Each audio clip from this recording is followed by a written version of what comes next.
আওয়ামী লীগ পুনর্বাসনে দিল্লির সঙ্গে কোনো সমঝোতা হলে তা প্রতিহত করা হবে। জুলাই শহীদ পরিবার ও আহতদের নিয়ে কোনো ষড়যন্ত্র হলে তার পরিণাম কোনোভাবেই ভালো হবে না বলে হুঁশিয়ারি দিয়েছেন এনসিপি আহ্বায়ক নাহিদ ইসলাম। বলেন, ২০২৪ সালের ৩ আগস্ট শহীদ মিনারে ঐতিহাসিক এক দফা ঘোষণার মাধ্যমে হাসিনার পতন হলেও তার পুরো আকাঙ্ক্ষা বর্তমান ক্ষমতাসীনদের বাধায় অর্জিত হয়নি। জুলাই সনদ নিয়ে বিএনপি জাতির সঙ্গে প্রতারণা করেছে বলে অভিযোগ করেন নাহিদ। আমরা সারা বাংলাদেশে শাটডাউন কর্মসূচি দিয়েছিলাম। ২০২৪ সালের ৩ আগস্ট জুলাই আন্দোলনের উত্তপ্ত এই দিনে শেখ হাসিনার পদত্যাগের দাবিতে কেন্দ্রীয় শহীদ মিনারে এক দফা ঘোষণা করেছিলেন সমন্বয়করা। হত্যাকাণ্ডের ফয়সালা করেই আমরা অগাস্টে যাব। সেই এক দফা ঘোষণার ২ বছর পূর্তিতে শহীদ পরিবার ও আহতদের কণ্ঠে জনতার এক দফা নামে সেমিনারের আয়োজন করে জাতীয় নাগরিক পার্টি এনসিপি। এতে অংশ নেন শহীদ পরিবারের সদস্য ও আহত জুলাই যোদ্ধা সহ এনসিপির শীর্ষ নেতারা। এনসিপি নেতারা বলেন, সরকার যদি জুলাই সনদ বাস্তবায়ন না করে তাহলে শহীদ পরিবার ও আহতদের আদালতে সেটি বাস্তবায়ন করা হবে। গণভোটের রায় না মানলে বর্তমান সরকারও অবৈধ মন্তব্য করেন নেতারা। গণভোট যদি অসাংবিধানিক অবৈধ হয়, তারেক রহমান অবৈধ প্রধানমন্ত্রী। জুলাই সনদ যদি অসাংবিধানিক হয়, সালাউদ্দিন আহমেদ অসাংবিধানিক স্বরাষ্ট্রমন্ত্রী।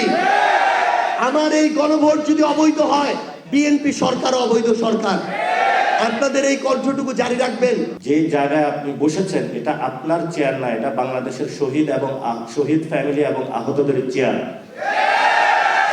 সেই চেয়ার দ্বারা যদি তাদের গণভোটের রায় বাস্তবায়ন না হয়, তাহলে যারা শহীদ ফ্যামিলি এবং আহতরা সেই চেয়ার আপনার থেকে কেড়ে নেবে ভবিষ্যতে বাংলাদেশে।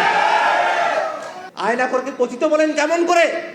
এত মানুষ জীবন দেওয়ার পরেও, এত মানুষ ওই আয়নাঘরে নিষ্পেষিত নিপীড়িত থাকার পরেও বছরের পর বছর আয়নাঘরে যারা থেকে এসেছে তারা জানে আয়নাঘরের ভয়াবহতা কত দূর।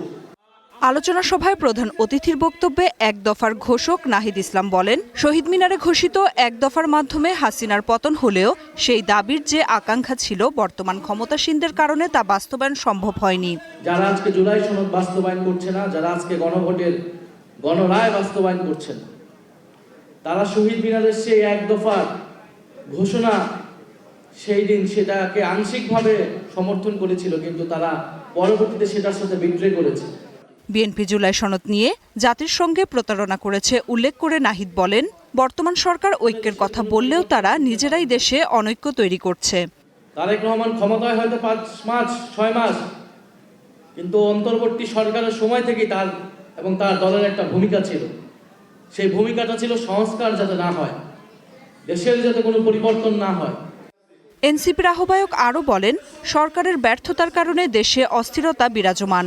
জনগণের চুলায় গ্যাস নেই, বিদ্যুৎ নেই, চারদিকে শুধুই হাহাকার। মানুষের চুলায় এখন গ্যাস নাই। Nafia Farzana, star news.